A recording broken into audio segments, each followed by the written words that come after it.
Assalamualaikum warahmatullahi wabarakatuh. Halo anak-anak kelas 2. Apa kabar dengan kalian? Semoga kalian semua dalam keadaan sehat walafiat dan tetap semangat di dalam belajar. Kali ini kita masih belajar di tema 7 ya, yaitu tentang kebersamaan. Subtema 4, kebersamaan di tempat wisata. Pembelajaran 1. Baiklah, mari kita awali dengan membaca basmalah bersama-sama. Bismillahirrahmanirrahim. Pembelajaran 1. Ayo mengamati anak-anak. Di sini ada cerita tentang asal-usul kota Surabaya. Dahulu di lautan luas sering terjadi perkelahian antara ikan hiu sura dengan buaya. Mereka berkelahi hanya karena berebut mangsa. Keduanya sama-sama kuat, sama-sama tangkas, sama-sama cerdik, sama-sama ganas, dan sama-sama rakus. Sudah berkali-kali mereka berkelahi, namun belum pernah ada yang menang ataupun yang kalah. Akhirnya mereka mengadakan kesepakatan. Aku bosan terus-menerus berkelahi buaya, kata Sura. Aku juga Sura, apa yang harus kita lakukan agar kita tidak lagi berkelahi? Tanya buaya. Untuk mencegah perkelahian di antara kita, sebaiknya kita membagi daerah kekuasaan menjadi 2. Aku berkuasa sepenuhnya di dalam air dan harus mencari mangsa di dalam air.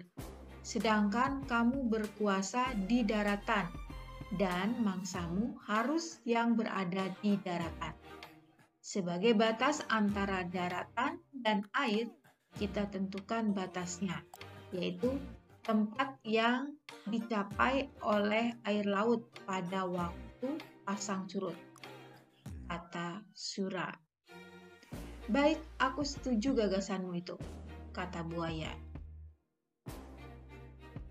Dengan adanya pembagian wilayah kekuasaan, maka tidak ada lagi perkelahian antara Sura dan buaya. Keduanya telah sepakat untuk menghormati wilayah masing-masing. Namun pada suatu hari, ikan hiu sura mencari mangsa di sungai. Hal ini dilakukan dengan sembunyi-sembunyi agar buaya tidak mengetahui. Mula-mula hal ini memang tidak ketahuan, tetapi pada suatu hari buaya memergoki perbuatan ikan hiu sura ini. Tentu saja buaya sangat marah melihat hiu sura melanggar janjinya. Hai Sura, mengapa kamu melanggar peraturan yang telah kita sepakati berdua? Mengapa kamu berani memasuki sungai yang merupakan wilayah kekuasaanku? Tanya buaya kepada Sura. Aku melanggar kesepakatan, bukankah sungai ini berair? Bukankah aku sudah bilang bahwa aku adalah penguasa di air? Jawab Sura. Apa? Sungai itu letaknya di darat, sedangkan daerah kekuasaanmu ada di laut. Berarti sungai itu adalah daerah kekuasaanku, kata buaya dengan marahnya. Tidak bisa.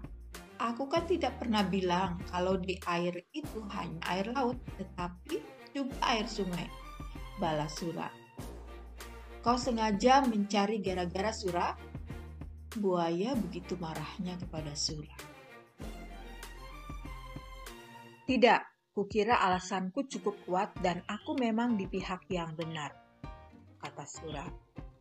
Kau sengaja mengakaliku, aku tidak sebodoh yang kau kira, kata buaya dengan marahnya. Aku tidak peduli kau bodoh atau pintar. Yang penting, air sungai dan air laut adalah kekuasaanku, balas Sura.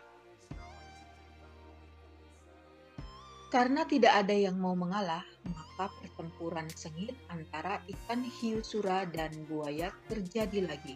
Pertarungan kali ini semakin seru dan dahsyat. Buaya mendapat gigitan hiu sura di pangkal ekornya sebelah kanan. Selanjutnya, ekornya itu terpaksa selalu membengkok ke kiri. Sementara ikan sura juga tergigit ekornya hingga hampir putus. Lalu, ikan sura kembali ke lautan. Buaya puas telah dapat mempertahankan daerahnya. Pertarungan antara ikan hiu yang bernama Sura dan buaya ini sangat berkesan di hati masyarakat Surabaya. Oleh karena itu, nama Surabaya selalu dikait-kaitkan dengan peristiwa ini. Dari peristiwa inilah kemudian dibuat lambang kota Surabaya, yaitu gambar ikan, sura, dan buaya. Ayo berlatih anak-anak, jawablah pertanyaan-pertanyaan di bawah. 1. Mengapa sura dan buaya selalu bertengkar? Iya, karena mereka berebut daerah kekuasaan. 2. Bagaimana cara mereka menyelesaikan perselisihan mereka? Ya, dengan melakukan perjanjian. 3. Mengapa buaya sangat marah kepada Sura setelah perjanjian mereka? Ya, karena menurut buaya, Sura telah melanggar perjanjian yang sudah disepakati. 4. Kisah Sura dan buaya sering dikaitkan dengan asal-usul kota. Ya, betul, kota Surabaya. 5. Bagaimana pendapatmu agar kita bisa hidup bersama? Iya, betul. Saling menghargai satu sama lain. Hiu sura dan buaya sepakat membagi 2 wilayah. Bagian laut wilayah sura, darat wilayah buaya. Jadi, wilayah sebelum disepakati itu adalah menjadi satu ya. Kemudian mereka membagi 2 wilayah, yaitu wilayah laut dan wilayah darat.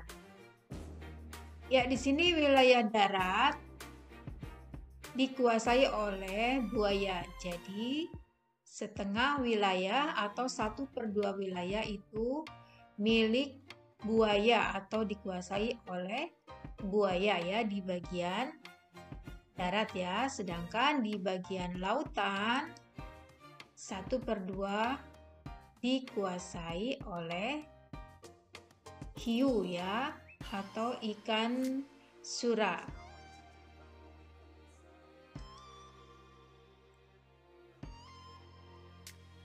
Wilayah buaya adalah setengah bagian dilambangkan 1/2.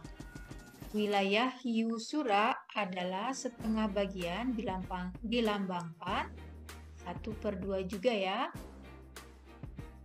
Ayo berlatih anak-anak, nyatakan gambar yang diarsir di bawah dalam pecahan. Nah, ini 1 ya dibagi menjadi 4 bagian sama besar. Nah, yang diarsir atau diwarnai itu ada 1. Jadi, bagian yang diwarnai dinyatakan dalam pecahan 1/4.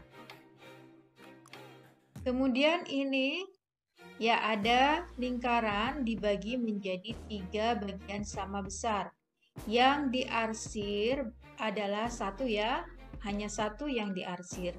Berarti yang diarsir ini pecahannya adalah betul 1/3. Nah, kemudian di sini dibagi 2 sama besar ya lingkarannya. Nah, yang diarsir atau yang diwarnai bagian ini dinyatakan dengan pecahan ya 1/2 atau 1/2. Nah, sekarang pasangkanlah gambar dengan pecahan yang sesuai.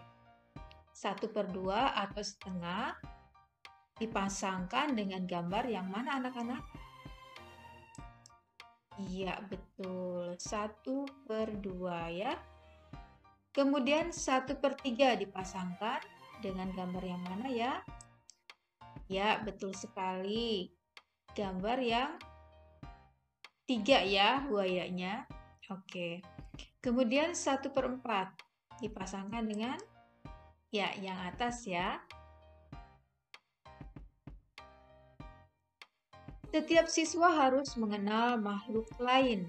Siti melihat banyak hewan di kebun binatang. Setiap siswa harus menyayangi hewan. Hari ini siswa mengerjakan tugas secara berkelompok. Setiap kelompok harus bekerja sama. Tugasnya adalah membuat prakarya dengan bahan alami. Sebelum membuat prakarya, setiap kelompok menyiapkan bahan. Bahan-bahan yang digunakan adalah tanah liat dan pewarna. Siswa membeli bahan dari pasar. Ayo berkreasi anak-anak, buatlah kreasi buaya dari tanah liat. Alat dan bahannya, tanah liat secukupnya, pelumas atau minyak goreng, cat, alas atau triplek dan lain-lain, serta air. Langkah membuatnya, siapkan bahan dan alat yang diperlukan. Ambil tanah liat secukupnya. Lenturkan tanah liat di triplex agar lentur dan mudah dibentuk. Lumuri dengan minyak goreng supaya tidak lengket.